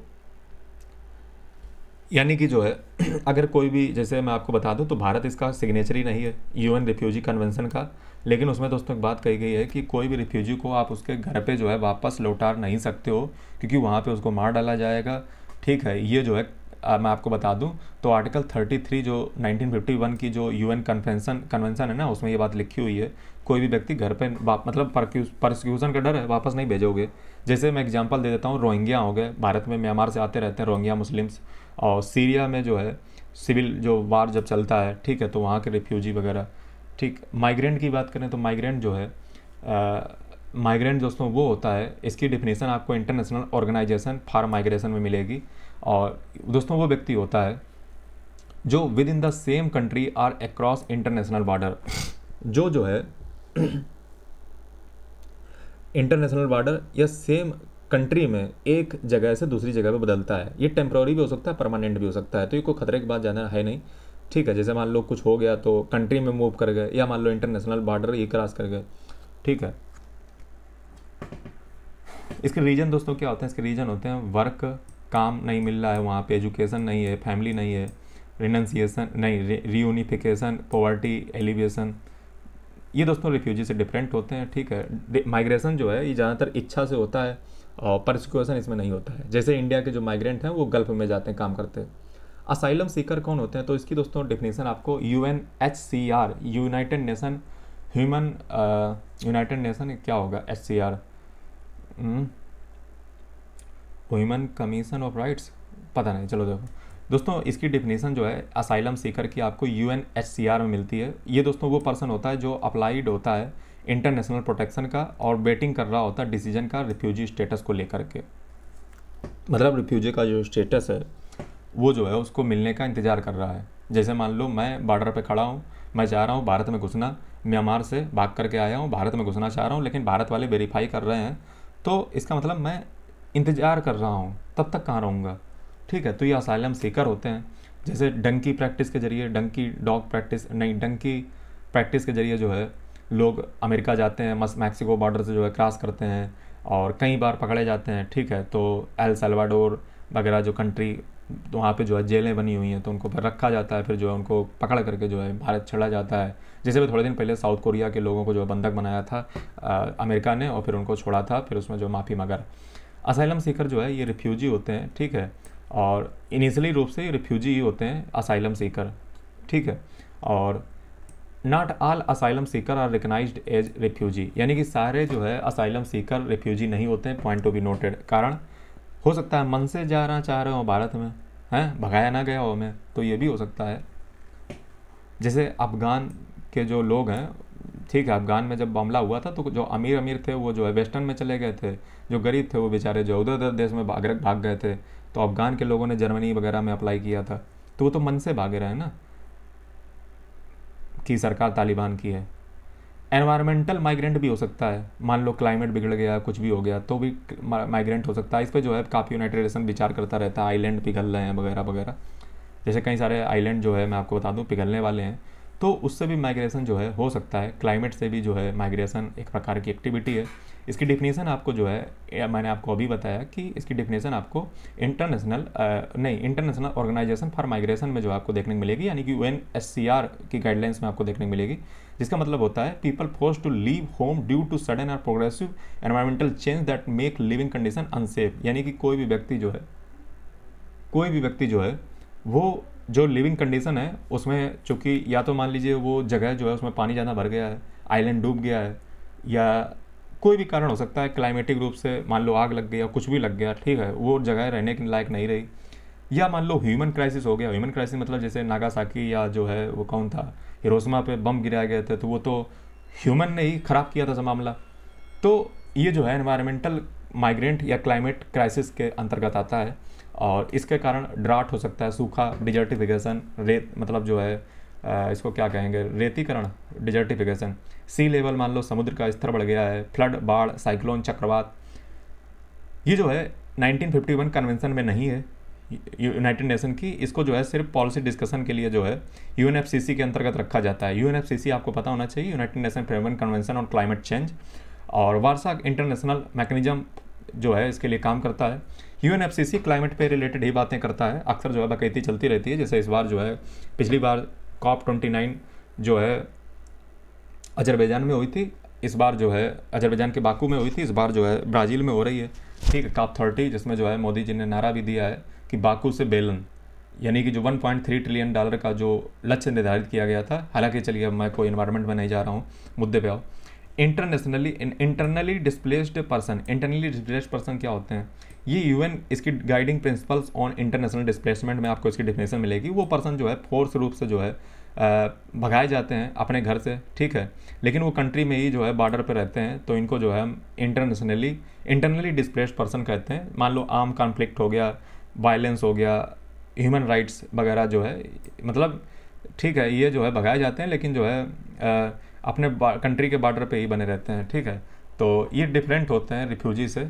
ठीक है, ये बॉर्डर को क्रॉस नहीं कर रहे हैं, जैसे कश्मीरी पंडित, ठीक है, भारत में, और जो है जैसे वार अफेक्टेड जो सीरिया में लोग हैं। अब स्टेटस जो है रिफ्यूजी का भारत में क्या है, भारत जो है कोई सिग्नेटरी नहीं है UN रिफ्यूजी कन्वेंशन का, मैं आपको पहले बता देता हूँ, 1967 की प्रोटोकॉल का भी नहीं है।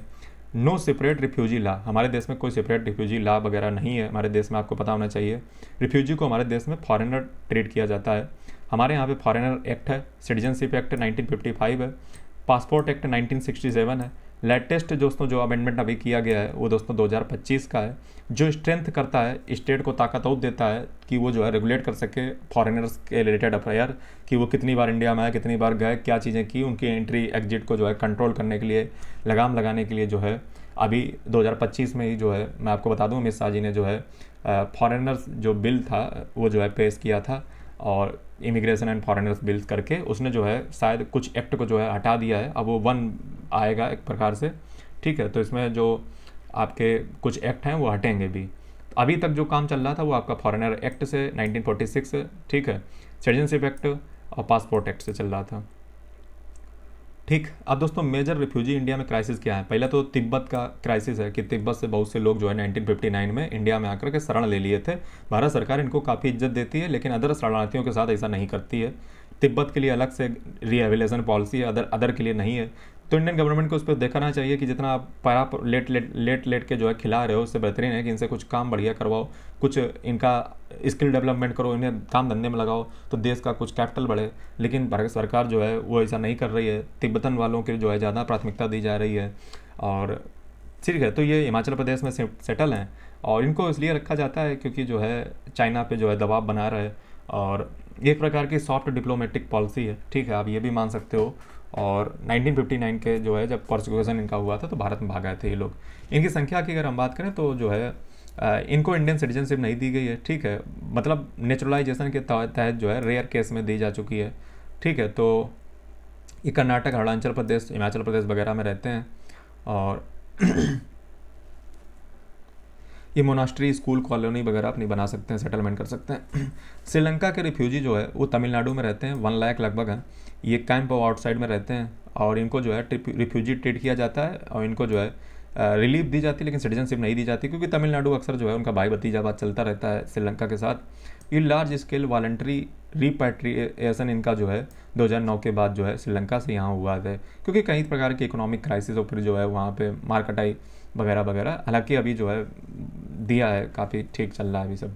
भूटानीज रिफ्यूजी, भूटान के भी जो है कुछ लोग आ जाते हैं, ठीक है, और ये एथनिक नेपाली स्पीकिंग माइनॉरिटी है, ठीक है, जो भूटान से भाग करके इंडिया में आ जाती है।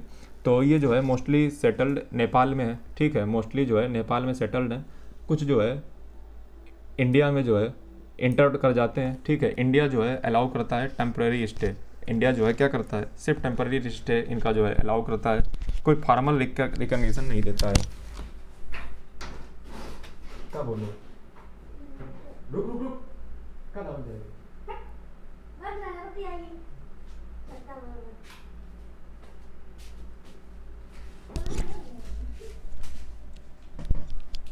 पंखा नहीं चलो मेरे, पंखा मेरे नहीं चलो,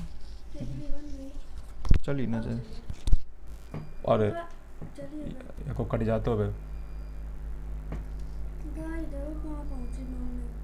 हटो सामने हटो। भूटानीज refugee, Hindu and Sikh refugee, inverter बंद कर दो।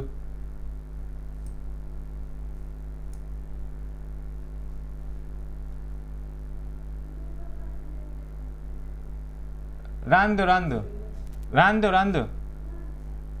तो दोस्तों कुछ हिंदू और सिख रिफ्यूजी भी जो है पाकिस्तान से इंडिया में जो है भाग आते हैं, ठीक है, और पाकिस्तान से आ जाते हैं, ठीक है। और रोहिंग्या क्राइसिस भी जो है बना रहता है, ठीक है। रोहिंग्या जो है मुस्लिम, चूँकि चाइना जो है उनको उकसाता रहता है, तो वो भारत में आ जाते हैं, जिसके लिए इंडिया जो है वो वहाँ पे जो डेमोक्रेटिक सरकार थी म्यांमार में जो है उसका जो है वो चाइना के द्वारा गवर्न की जा रही थी। फिर इंडिया ने जो है तानाशाही को जो है जन्म दिया, मतलब इंडिया ने नहीं, मतलब ऐसा, मतलब बड़े बड़े विशेषज्ञ बताते हैं, मैं नहीं कह रहा हूँ, ठीक है।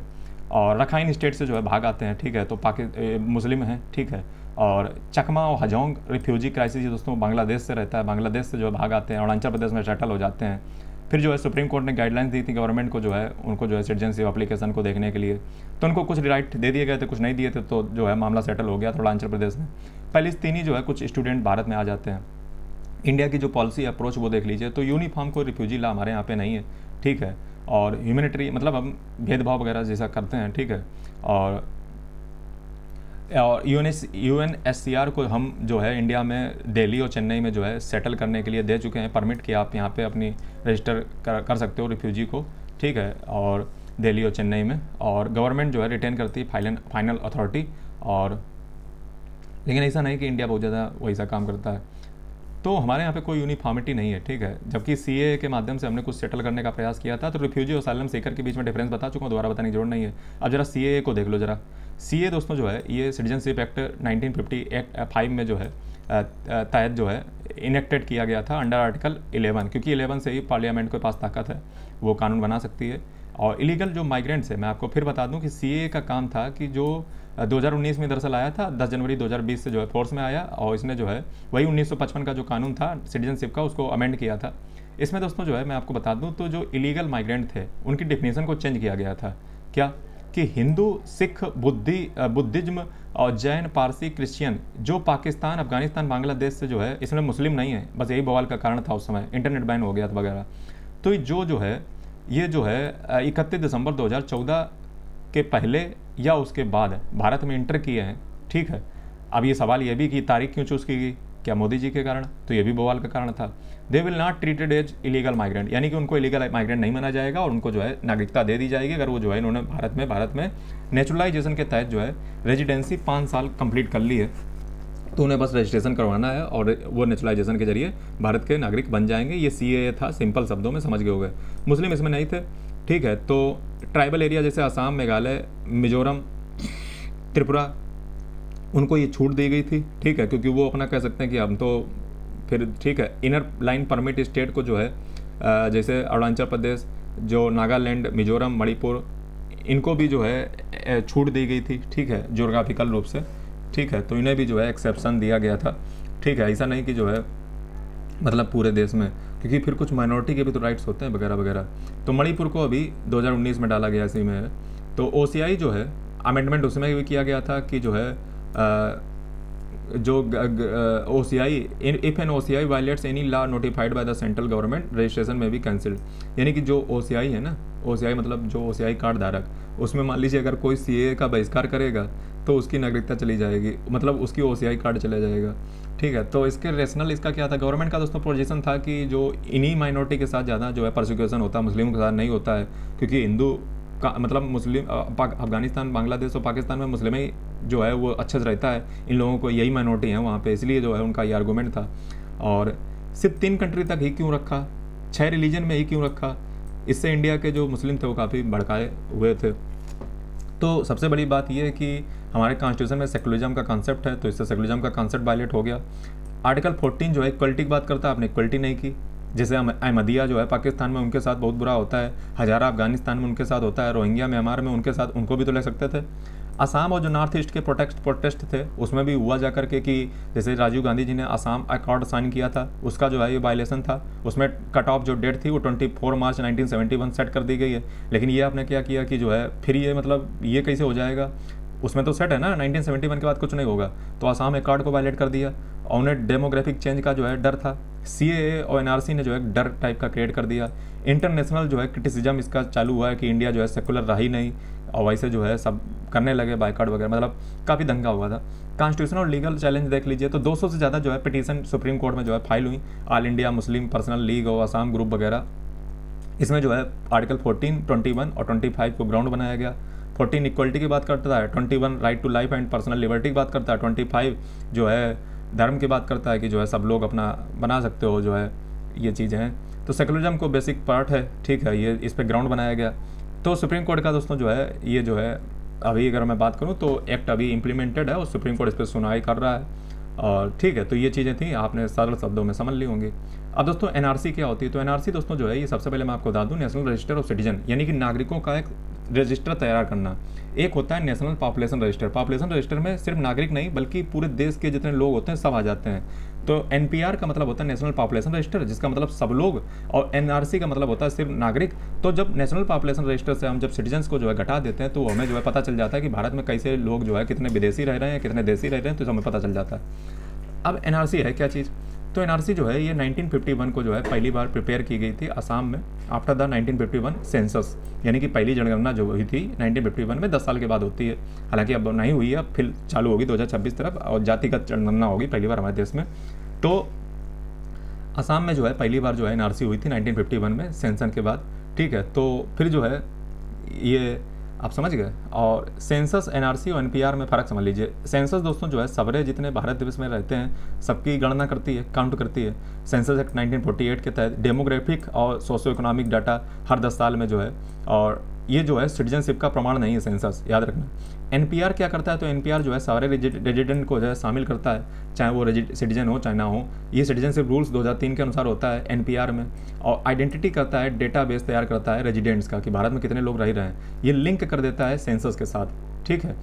ये दोस्तों जो है ये एनआरसी के कदम बढ़ाने, मतलब ये एनआरसी की तरफ ही डाटा बढ़ रहा है, ठीक है। क्योंकि एनपीआर से हमें ये पता चल जाएगा देश में लोग रहे कितने रहे हैं। सेंसस जो है वो अगर हमें पता जो है मतलब ये जो एनपीआर है वो हमें एक तरीके डेटाबेस हमें मिल जाता है कि इतने लोग भारत में वैलिड रूप से रह रहे हैं, मतलब वैलिड नहीं, मतलब इतने लोग भारत में सिटीजन नॉन सिटीजन रह रहे हैं। सेंसस का मतलब ये होता है कि जितने भी रेजिडेंट हैं, ठीक है, और ये सारे जो है सेंसस में आ जाते हैं, ठीक है। और एनपीआर का मतलब ये है कि जो सिर्फ जो है रहे हैं। अब आप कहोगे सर बात तो एक ही हुई जा करके, बात यार एक ही नहीं हुई। मान लो कुछ लोग ऐसे हैं जो अभी कल परसों जाने वाले हैं विदेश, अपने घर पे जाने वाले हैं, तो उनको काउंट नहीं किया जाएगा। जो रहे हैं, point to be noted, NPR में जो रहे हैं, सेंसस में सारे रेजिडेंट्स काउंट किए जाएंगे।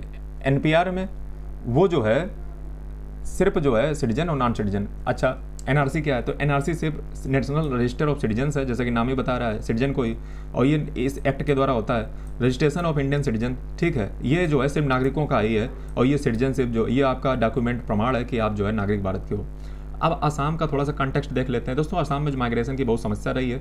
ईस्ट पाकिस्तान, बंगाल से जो है लोग आ जाते थे और बांग्लादेश से अब आने लगे हैं। तो असम अकॉर्ड 1985 में जो है चालू हुआ, ठीक है। असम अकॉर्ड साइन हुआ राजीव गांधी के बीच में, और असम के जो स्टूडेंट थे उन्होंने मार्च किया।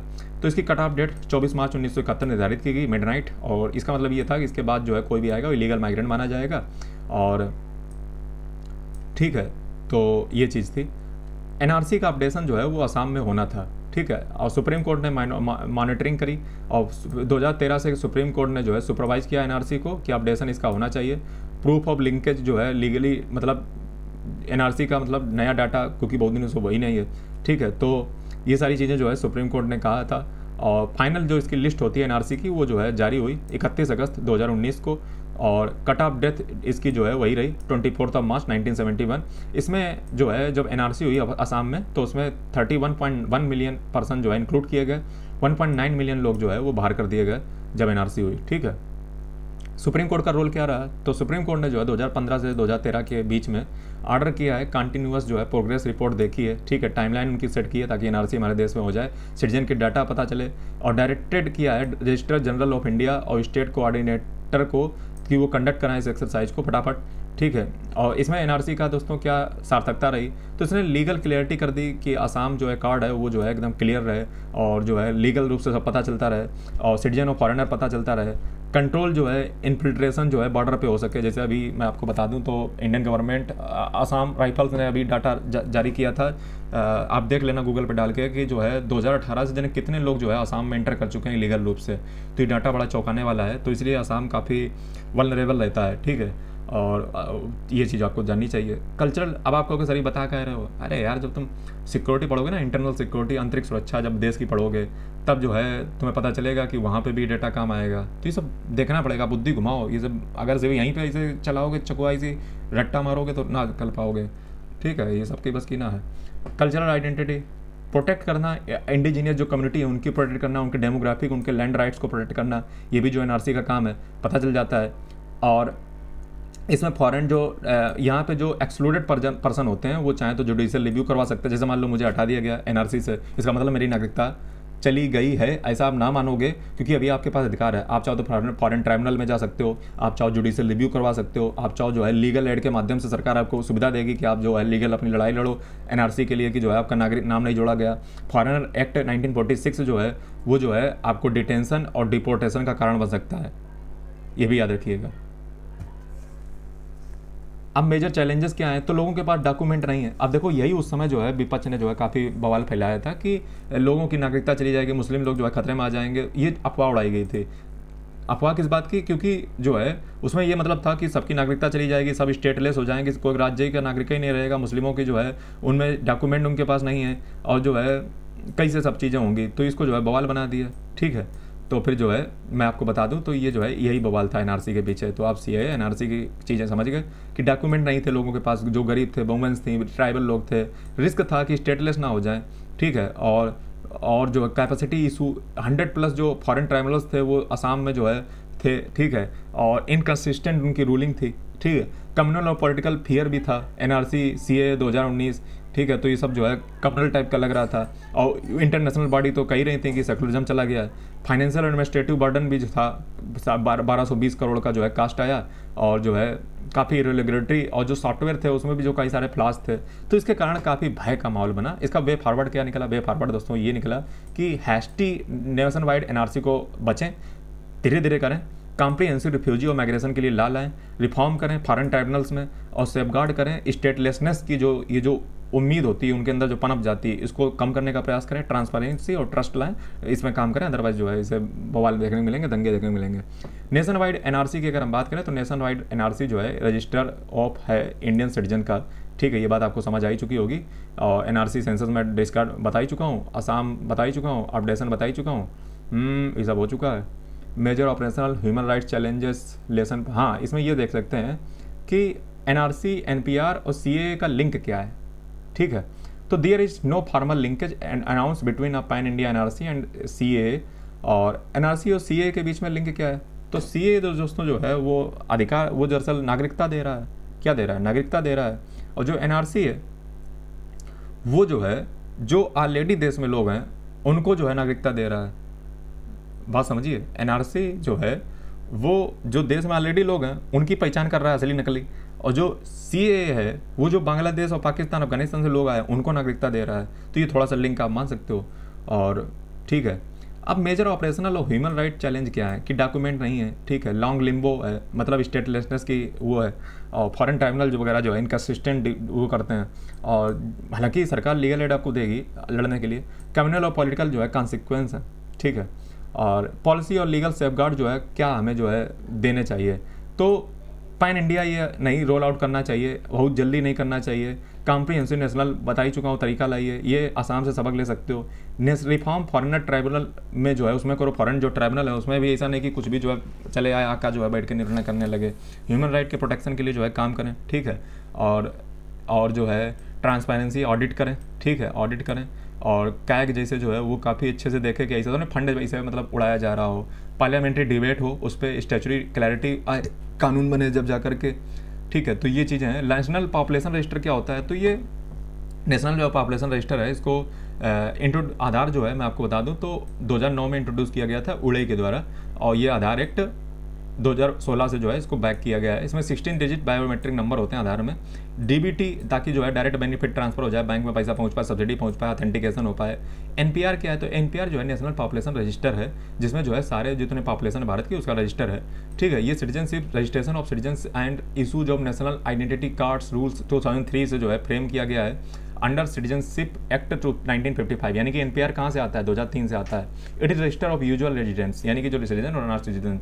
एनपीआर क्या है? तो एनपीआर जो है यूजुअल रेजिडेंस का डाटा है, ठीक है। जो पर्सन जो है, आप कह रहे हो, आप सोचो कि एनपीआर में, एनपीआर और सेंसस में बस यही तो चीज़ें हैं कि एनपीआर जो होता है वो मैं आपको बता दूं तो 6 मंथ या उससे ज़्यादा जो लोग जो भारत में रह रहे होते हैं, ये इसकी टाइमलाइन है 6 महीने, ठीक है। इसको कंडक्ट कौन करता है? तो इसको रजिस्ट्रार जनरल ऑफ इंडिया जो है कंडक्ट करते हैं। ये under the ministry of home affairs आता है। इसका पर्पज है कि एनपीआर जो है फर्स्ट स्टेप है टुवर्ड्स प्रिपेयरिंग एन एनआरसी, यानी कि सबसे पहले जब एनपीआर होगा तभी हमें एनआरसी को जो है डाटा मिलेगा जा करके। और आगे मैं बता दूं तो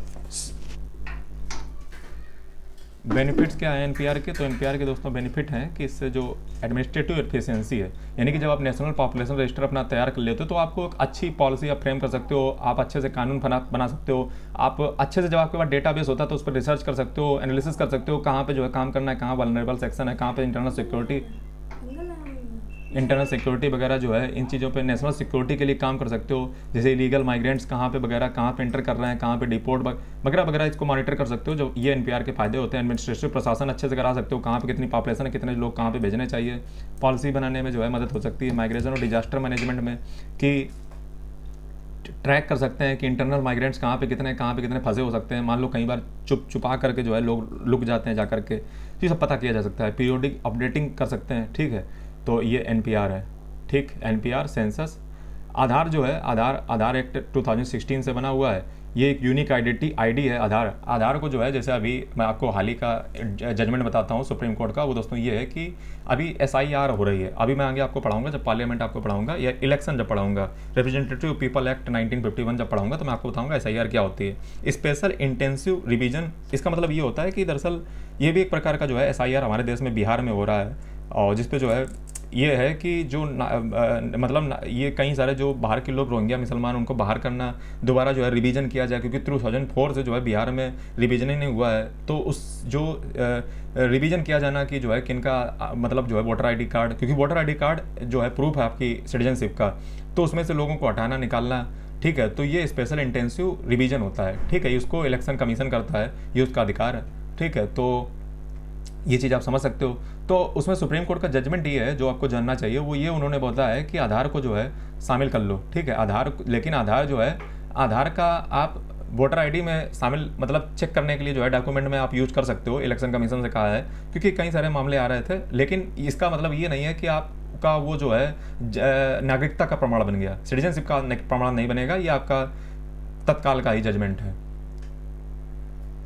अच्छा, अब दोस्तों वे फॉरवर्ड क्या कर सकते हैं, तो लीगल क्लियरिटी जो है, लॉ NRC और NPR को जो लोग जो है अक्सर कंफ्यूज रहते हैं, डेटा प्रोटेक्शन लॉ लाइए, ठीक है, ताकि जो है रोबस्ट पर्सनल डेटा जो है प्रोटेक्ट किया जा सके। हार्मोनाइज कीजिए आधार को, ठीक है, वही चीज़ सुप्रीम कोर्ट ने कर भी दी है। ट्रांसपेरेंसी लाइए, और ये थोड़ा सा जो है लास्ट में थोड़ा सा आपको मैं जानकारी दे दूँ, ये जो है मैं विकीपीडिया पर खंगाल करके लाया हूँ, बड़ी मुश्किल में मिला। ये थोड़ा सा कंपेरिजन आपके काम आएगा क्या। उससे पहले मैं आपको बता दूँ, मैं वीडियो की लास्ट में हूँ, लेक्चर लास्ट में चल रहा है। हमारे चैनल को अभी तक आपने सब्सक्राइब नहीं किया तो बहुत बड़ी गलती कर रहे हो भाई, सब्सक्राइब कर लो, बेल आइकन को प्रेस कर लो, वहीं कर लो तुरंत, ठीक है।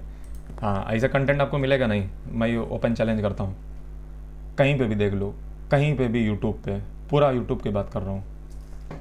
कंपैरिजन आप थोड़ा सा देख लीजिए रेजिडेंट इंडियन का, कि जो NRI हैं, PIO हैं, OCI हैं, उनका कंपैरिजन देख लीजिए। जैसे इंडियन जो है, इंडियन पासपोर्ट उसके पास होना चाहिए, रेजिडेंट जो है इंडियन का, resident in India, yes passport होगा, और टैक्स स्टेटस इंडिया का, यस।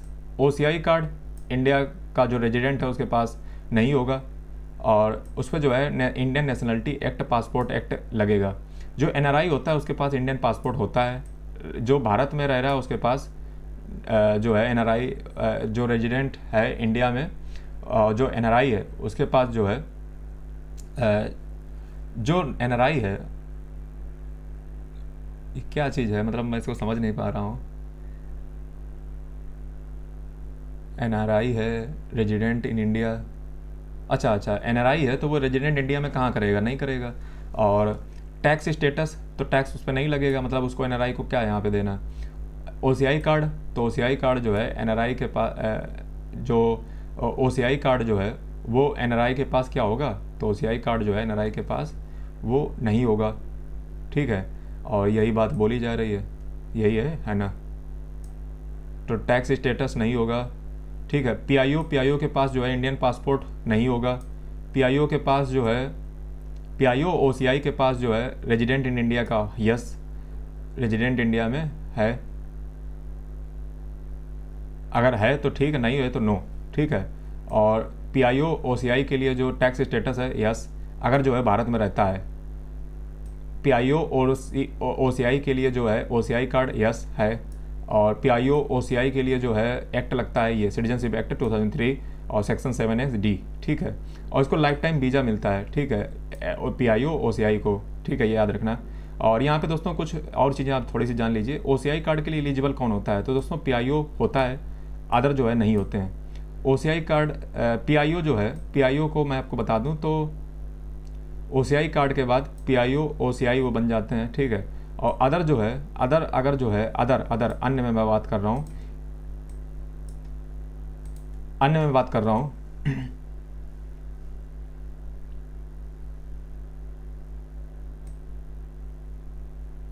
इस शायद जो है मैरिज के बारे में है। अगर जो है कोई व्यक्ति मैरिज करता है इंडियन सिटीजन से या PIO से या OCI से फॉर मोर देन 2 ईयर्स, तो उसको जो है क्या है status after attaining OCI non PIO, ये थोड़ा समझ नहीं आ रहा। चलिए जो है लेक्चर यहाँ पे समाप्त करते हैं। और फाइनली जो है लेक्चर समाप्त हुआ। वीडियो अगर पसंद आया तो वीडियो को लाइक करें, चैनल को सब्सक्राइब करें, बेल आइकन को प्रेस कर लें। और अगर आपको लास्ट में मैं फिर बता दूं, ओसवाल जो बुक्स हैं उनको चेकआउट करना ना भूलें, डिस्क्रिप्शन में लिंक मिल जाएगा। PW को जो है बैच परचेज अगर करना चाहें तो कर सकते हैं। धन्यवाद।